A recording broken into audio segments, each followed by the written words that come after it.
Baik. Kemudian qanifidin azan ya Allah, kita lanjutkan kajian kita tentang tadi zuhud ya. Kemudian ishad indanas.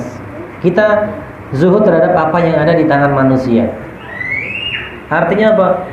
Pernah terbesit keinginan barangkali di antara kita, saudaranya, temannya dapat nikmat, itu ada yang pengen nikmat itu berpindah. Betul nggak Pak? Ada nggak?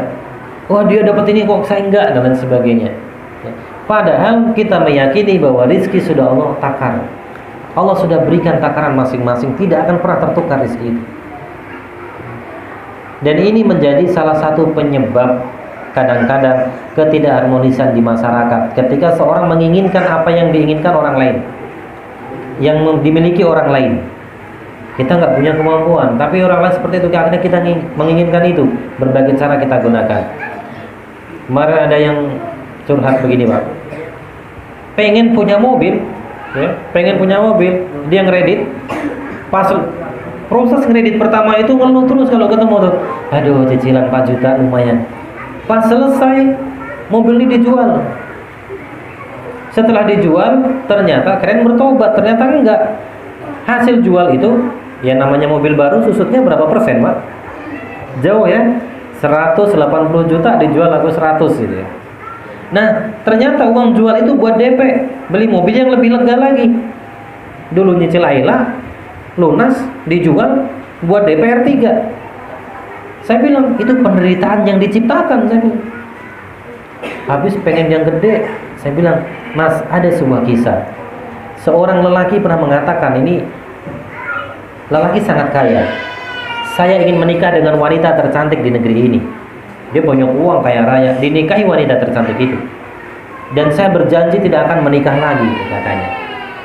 Setahun kemudian ada wanita lebih cantik dibanding dia, dinikahin terus sampai keempat, sampai 4 istrinya.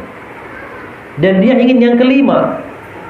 Dan dia mengadukan kepada seorang ulama, wahai Syekh, kenapa saya dulu berjanji punya istri 1 cantik, saya nggak akan nikah lagi, tapi kenapa kok pengen terus? Apa kata sang ulama? Sekalipun seluruh wanita di muka bumi engkau nikahi, pasti engkau tidak akan pernah puas. Sampai baginda Nabi mengatakan, kalau urusan dunia, manusia ini 1 gunung pengen 2 gunung. Kapan selesainya keinginan itu? Ketika tanah sudah masuk di mulutnya. Dulu waktu bujangan kita rajin sholat, ada di antara kita ya. Rajin tahajud, rajin saum sunnah. Doanya kenceng, ya Rob pengen kerja di PT ya, kerja. Dia pengen jadi karyawan, pengen punya istri. Kita pengen beli rumah ya, nyicil rumah, beli rumah. Gaji agak naik sedikit, kasihan istri kemana-mana nggak punya motor, kita belikan motor. Gaji naik dikit, kayaknya cukup nih disimpan 4 juta buat cicilan mobil, terus cicilan mobil. Nanti gila dikit, rumah udah nggak muat nih, anak 3 nih, kamar kurang, dibangun lagi, tinggiin lagi. Mobil ketinggalan zaman nih, pengen yang lebih baru lagi, terus dan terus. Begitu kan Pak? Kita keinginan selalu dan selalu, meskipun tidak 100% disalahkan, tapi tabiat kita memang demikian manusia. Sehingga ketika kita ingin mendapatkan kebahagiaan dunia, ishad fid dunya wa ishad indan nas. Zuhud terhadap dunia dan pada manusia. Apa yang ada di tangan manusia itu sudah takarannya masing-masing. Ya. Jangan sampai malah kita menginginkan sesuatu dengan cara yang tidak baik, dengan cara yang tidak halal, dengan menyakiti hati saudaranya. Nah, 2 tokoh tadi yang saya kisahkan, Abu Bakar dan Tolha, mereka menyempurnakan zuhudnya di dunia, sehingga mereka merasakan manisnya iman. Karena Allah dan Rasulnya lebih dia cintai. Infak semuanya Abu Bakar. Tolha memberikan dirinya dalam peristiwa Uhud, bahkan menjadi tamengnya baginda Nabi Shallallahu Alaihi Wasallam. Kemudian manisnya iman yang kedua adalah berteman, berpisah, saling mencintai karena Allah Subhanahu Wa Taala. Saya yakin dalam hati kita jemaah sekalian, rasa cinta kita kepada tetangga-tetangga kita, kanan kiri kita, melebihi cinta kita dibanding dengan orang-orang yang jarang ke masjid. Betul nggak Pak? Pasti. Orang-orang yang rajin ke masjid, sama-sama ke masjid, pasti rasa suka kita kepada mereka lebih besar dibanding dengan orang-orang yang jarang ke masjid. Inilah kesukaan atau kecintaan dalam ketakwaan. Sampai baginda Nabi menjelaskan 7 kelompok yang nanti akan mendapatkan naungan di saat tidak ada naungan sama sekali. Di antaranya adalah seorang yang saling mencintai, saling membenci karena Allah Subhanahu wa Ta'ala. Sahabat Nabi pun demikian, bahkan persahabatan bagi mereka mengalahkan dunia. Ya. Kalau boleh aku memilih sahabat terbaik di dunia, maka aku memilih Abu Bakar. Tapi perdamaian manusia lebih aku cintai. Kata baginda Nabi sallallahu alaihi wasallam, ukhuwah. Ya. Dulu pernah saya kisahkan ukhuwahnya antara seorang bernama Salman dan Abu siapa? Darda. Masih ingat kisah ini? Yang waktu itu Salman ingin melamar seorang gadis, gitu ya. Abu Darda menjadi juru bicara. Saya ulang kisah ini bagi bapak yang belum dulu waktu itu tidak hadir. Dua sahabat ini, Salman Al-Farisi dan Abu Darda ini, dua sahabat yang dipersatukan hatinya Allah Subhanahu wa taala. Salman ini tipe lelaki yang pintar nyimpen uang, nabung, pengen melamar seorang gadis. Wahai Abu Darda, bolehkah aku minta tolong? Apa itu? Aku ingin melamar seorang gadis, tolong kau menjadi juru bicaranya. Baik. Kemudian dua orang ini pergi mendatangi sebuah rumah yang di sana ada seorang ibu, anak laki dan anak perempuan. Ada apa gerangan wahai anak muda, kau datang ke tempat kami? Wahai ibu, kata Abu Darda, kedatangan kami ingin melamar putri engkau untuk sahabatku. Kalau itu, saya tanyakan dulu ke anakku. Apa kata sang anak perempuan? Wahai ibunda, kalau boleh memilih, saya lebih memilih juru bicaranya dibanding yang memiliki hajat ingin menikah dengan saya. Ibunya keluar, wahai anak muda, mohon maaf, ternyata anak saya lebih memilih engkau sang juru bicara dibandingkan yang ini. Tapi apa kata Salman? Allahu Akbar walillahil hamd. Wahai Abu Darda, berhubung sang wanita lebih memilih engkau dibanding aku, maka hari ini hartaku aku berikan kepadamu, cincin aku berikan kepadamu, nikahin dia, saya jadi saksinya. Ada nggak zaman sekarang gitu? Usah, selesaikan di luar. Ukhuwahnya, kenapa? Salman dan Abu Darda paham betul nikmat ukhuwah yang luar biasa. Mereka tidak mau terpisah gara-gara hal itu. Suku Aus dan Khazraj 120 tahun mereka berperang, tapi dipersatukan dalam Islam.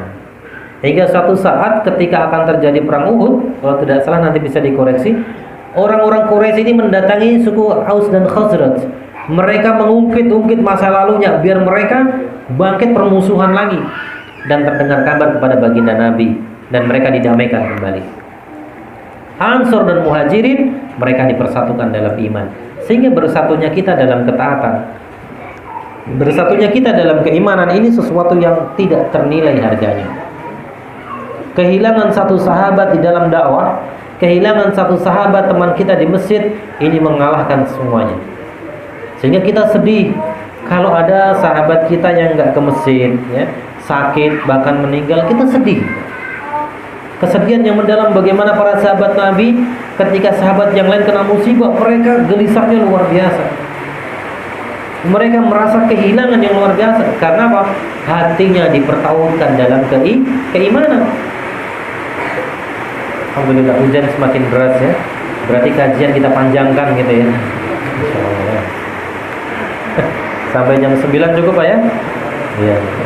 Tapi saya jam 9 ada rapat yayasan ya. Jadi harus balik lagi. Ya, baik, kemudian kita lanjutkan. Nah, ikhwan fillah azannya Allah.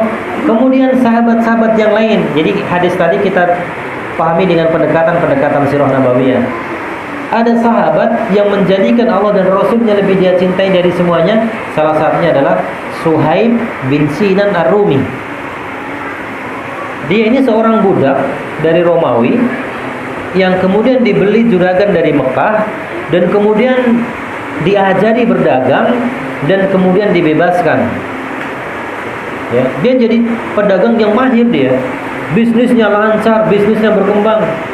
Tapi suatu saat ketika ada peristiwa hijrah, dia menginginkan hijrah bersama Nabi Shallallahu Alaihi Wasallam. Orang-orang Quraisy mendengar, mau kemana engkau wahai Suhaib? Aku ingin hijrah. Jangan pergi dulu. Engkau datang ke Mekah tanpa membawa apa-apa. Kami yang mengajarkanmu, kami yang memberikanmu makan, maka engkau jangan pergi kecuali meninggalkan seluruh hartamu di Mekah. Dia orang kaya raya. Apa kata beliau, Pak? Ambillah semuanya. Orang-orang Quraisy mengatakan, rugilah Suhaib, rugilah Suhaib. Tapi baginda Nabi mengatakan beruntunglah Suhaib, beruntunglah Suhaib. Menginfakkan hartanya. Dia rela berhijrah dengan meninggalkan harta yang dia punya yang diminta orang-orang Quraisy. Luar biasa. Allah dan Rasulnya lebih dia cintai, maka dia merasakan nikmatnya iman, manisnya iman. Kita hadir ke tempat ini mengalahkan apapun yang ada di rumah. Liga Indonesia, Shopee ya, ada nggak hari ini ya? Nonton TV ada ya, dan sebagainya. Kita kalahkan, kita lebih ke masjid, duduk dalam majelis ini. Ini bagian dari halawatul iman, manisnya iman. Syekh Ibrahim bin Adham menjelaskan, ketika para raja mengetahui nikmatnya orang beriman, maka akan diambil itu nikmat meskipun dibunuh. Saya selalu menyampaikan, banyak orang yang menginginkan persis seperti kita di hari ini, duduk di majelis, mereka duduk ya, mendengarkan kajian, menunggu waktu sholat. Ratusan bahkan ribuan orang ingin seperti kita. Tapi ternyata mereka tidak mampu, entah dalam perjalanan, entah diuji dengan sakit, entah alasan-alasan apa yang ada dalam diri mereka sehingga tidak hadir tempat ini. Maka kenikmatan ini suatu nikmat yang luar biasa. Dan selalu saya sampaikan, bukan karena berimannya kita, bukan karena kuatnya ketakwaan, tapi pertolongan Allah Subhanahu wa taala. Dan Allah mencintainya. Ya. Jamaah sekalian, ada sebuah metode untuk kita menganalisa, mendeteksi Allah suka nggak dengan kita. Yang pertama, dalam hadis sahih dijelaskan, ketika Allah mencintai seorang hamba, maka Allah akan berkata kepada Jibril, "Wahai Jibril, aku mencintai si fulan." Maka Jibril memberitahukan seluruh penduduk langit, "Wahai penduduk langit, Allah mencintai si fulan, maka cintailah dia." Maka cara mencintai si fulan itu adalah orang-orang beriman, orang-orang baik mendekat kepada kita, Pak. Kita bisa mendeteksi hari ini teman-teman terdekat kita itu siapa. Kalau teman-teman terdekat kita adalah teman-teman yang selalu ngajak ke masjid, ngajak taklim, baik di rumah maupun di perusahaan, maka mereka adalah teman-teman sejati, dan itu tandanya Allah sayang kepada kita dengan mengirimkan orang-orang baik. Barangkali di grup WA sering kirim, yuk ngaji dan sebagainya macam gitu ya. Ada di grup kita misalkan, ada di warga Pak, ngajak ngaji. Bukan mereka paling soleh, bukan. Oke, paling soleh aja ngajak-ngajak ngaji, enggak. Justru mereka adalah sahabat terbaik yang ingin merasakan manisnya iman bersama dengan kita. Kita berterima kasih dengan orang-orang yang selalu nasihatin. Saya dulu punya guru, kalau ngaji ketemu beliau ditanya, "Kamu seminggu tahajudnya berapa kali? Kamu seminggu duhanya berapa kali?" Sampai perhatian. Awalnya, ini guru kok begini aja ditanyain, tapi lama-kelamaan menjadi hal yang luar biasa. Kalau ketemu ditanya pertama kali, gimana kabarnya, bagaimana keluarga di rumah? Sehat, alhamdulillah sehat, dan segala macamnya. Ini nikmat ukhuwah yang luar biasa. Jadi ukhuwah sekalian, kita berharap bahwa nikmatnya ukhuwah ini Allah abadikan sampai di surganya Allah kelak. Bahwa orang-orang yang selalu mengingatkan kita dalam kebaikan, mereka adalah sahabat sejati kita. Bahwa orang-orang yang selalu menemani dalam dakwah kita ini, dalam perjalanan kita menuju Allah, maka mereka adalah orang-orang terbaik di dunia dan di akhirat. Sehingga kata Imam Hasan Al-Basri, ketika engkau memiliki teman yang mengajak dalam kebaikan, maka genggam erat dia, jangan dilepaskan. Jangan dilepaskan. Karena itu adalah sahabat terbaik di dunia dan di akhirat. Tapi kalau urusan dunia, Isya, pas atau kecepatan? Pas ya, 1 menit lagi ya. Oh iya. Tapi kalau orang-orang yang mengajak kepada keburukan, nauzubillah.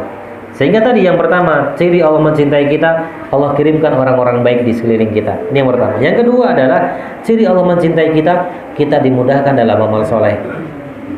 Kita dimudahkan, mau ngaji lancar, mau ke masjid gak ada halangan, semangat. Infak kita semangat semampu kita. Kita hari-hari ta'lim itu kapan? Kita nantikan hari itu. Berkumpulnya dengan orang-orang soleh bisa jadi ini menjadi daya tarik kuat dalam jiwa kita. Bisa jadi hadirnya kita bukan karena siapa yang isi, bukan juga karena jamuan yang disediakan, bukan. Tetapi kita bertemu dengan sahabat-sahabat kita ini di masjid, masya Allah. Barangkali di antara kita mereka adalah orang-orang yang memiliki amal-amal unggulan di penghujung malam dan mendoakan kita. Bisa jadi ini ada jamaah, dia pendiam ya, jarang berbicara, senyum-senyum terus. Ternyata ibadah di penghujung malamnya hebat, mendoakan kita. Dan bisa jadi suksesnya kita hari ini dengan harta yang kita punya, dunia yang kita punya, bukan karena doa kita, tapi doa dari jamaah sekalian, doa dari teman kita. Sehingga perbanyaklah teman-teman yang mengingatkan kita kepada Allah Subhanahu wa taala agar kehidupan kita semakin berkah dan mendapatkan kebaikan di dunia dan di akhirat. Hadanallahu wa iyyakum ajmain. Mudah-mudahan Allah berkahi kita semuanya. Ada lebihnya dari Allah Subhanahu wa taala, ada kurangnya dari saya pribadi. Assalamualaikum warahmatullahi wabarakatuh.